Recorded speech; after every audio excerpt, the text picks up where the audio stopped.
Hi, welcome to Naples Motorsports. I'm Chris Pruitt. Today we're going to be looking at a 1999 Lamborghini Diablo VT Roadster. The VT Roadster was produced from 96 to 99, and there was only about 300 cars produced for the world.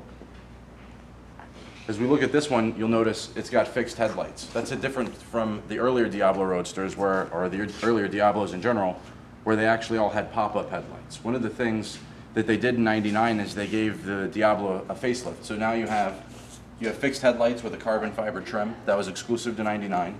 One of the things you'll notice about this car here is the front bumper is just in great condition. The front bumper, the hood, there's no big stone chips or anything that I can see from standing 3 feet away right now at all, actually. One of the things they did in the Diablo was actually the first car that had a front lifting suspension. So it was one of the first cars that, from the factory, you would just push a button and it would raise the front end about 3.5 inches. So pulling into your driveway, pulling into a shopping center or anything like that, it makes it very simple because it gives you a lot more ground clearance than what you actually see. As we walk down the side, you'll notice this car has 18-inch wheels. The 18-inch wheel became a standard size in 1998. Behind the wheel, you'll notice you've got Brembo brakes with a cross-drilled rotor. And you'll notice there's no curb marks or anything like that on any of these wheels. The tires have a lot of tread life left. They're not bald or anything. Anything that would be a concern. If you look down the side here, you'll notice there's no dents or scratches or dings or anything. Just really a nice shape. When you look at the engine bay and all these air scoops, sometimes you'll see big stone chips on the air scoops on the top here and down here on the bottom.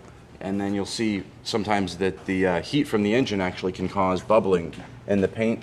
This car shows no signs of that anywhere on this entire engine cover.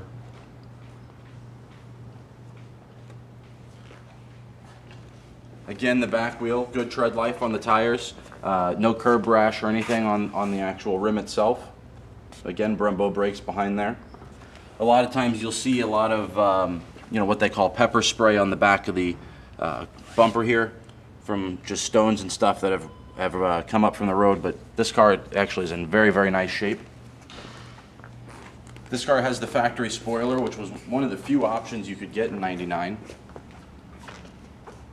You'll notice this is a VT. The VT just stands for viscous traction, which means it's an all-wheel drive car. This is the factory exhaust on the car. The car is completely factory. There's nothing aftermarket added.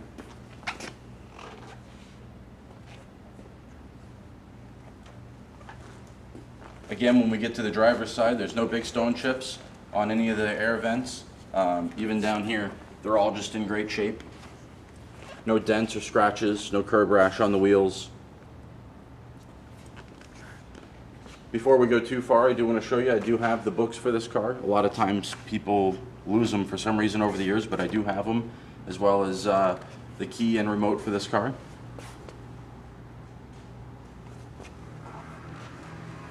One of the best things about the Diablo Roadster is the way the top worked. With the Murcielago, you actually have to get out and assemble it, and it takes a couple of minutes. It's not real hard, but it takes a couple of minutes. And this actually just slides right back over the engine bay. I'll show you that in just a second. One of the things they did in 99 is they actually increased the horsepower to 530 horsepower. It's still a 5.7 liter V12. One of the things you'll notice about this engine bay is how clean it is. This car is just extremely clean everywhere you look. You do have carbon fiber sides on the engine bay, so it gives it a nice look.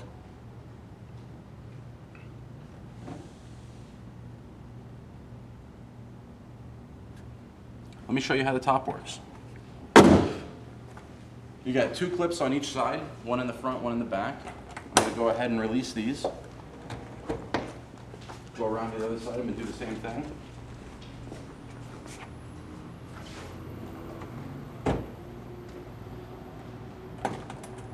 Now what's great about this is you can actually do it by yourself. So all you're going to do is lift up on the back and then simply pull the whole top off. It's all carbon fiber, so it's very lightweight. You just flip the clips forward so that they don't scratch the paint. And then you just take this guy and careful where you set it. And right into place there. Come around to the other side. And within a minute you have a convertible, or vice versa. You can put the top up in the same amount of time. I'm going to open the doors here. This car does have the famous Lamborghini doors. To fill these holes right here where the top was, you actually have a little plug. Goes right in and just snaps in. So it's smooth all the way across. When you look at the inside of this car, you'll notice it's got a one-piece dash.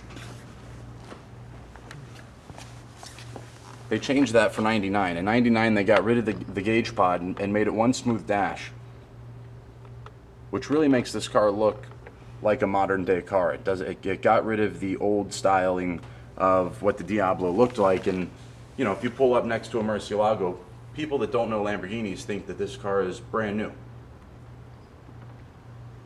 It's a 5-speed manual transmission, and you'll notice I do still have the factory Alpine 3D shuffle stereo in there. Those typically are changed to something aftermarket, and this car is completely factory. If you look at the seats, you'll notice it does have deviated stitching, as well as deviated piping. It's got great piping around the edge. All the door panels and everything all have the piping and stitching on them. You'll notice the great condition of the center console. And if you look at the driver's bolster on the driver's seat, you'll notice that this car is as close to new as you can find. Looking at the door sill here, you'll notice there's no big scratches or anything on the carbon fiber. You know, this car was just extremely meticulously maintained. One of the other things that the Diablo in general has advantage over the Murcielago is it's actually got a front trunk that's usable. Not going to say it's huge, but it's actually pretty big for this type of a car. You know, it goes down almost to my elbow. These are actually trim pieces here that would go on the windshield to cover the latches for the top. Do have all the original toolkits that came with the car from the factory. It's rare to find a car that's as complete as this one. If you haven't been to the website to see all the 60 photos of this car or any of my other cars I have in inventory, I recommend you to do so, naplesmotorsports.com. And we appreciate you watching. Take a gander around our showroom and look at all the inventory we have. We specialize in Ferrari, Lamborghini, Maserati, anything exotic. Thanks for watching. Have a great day.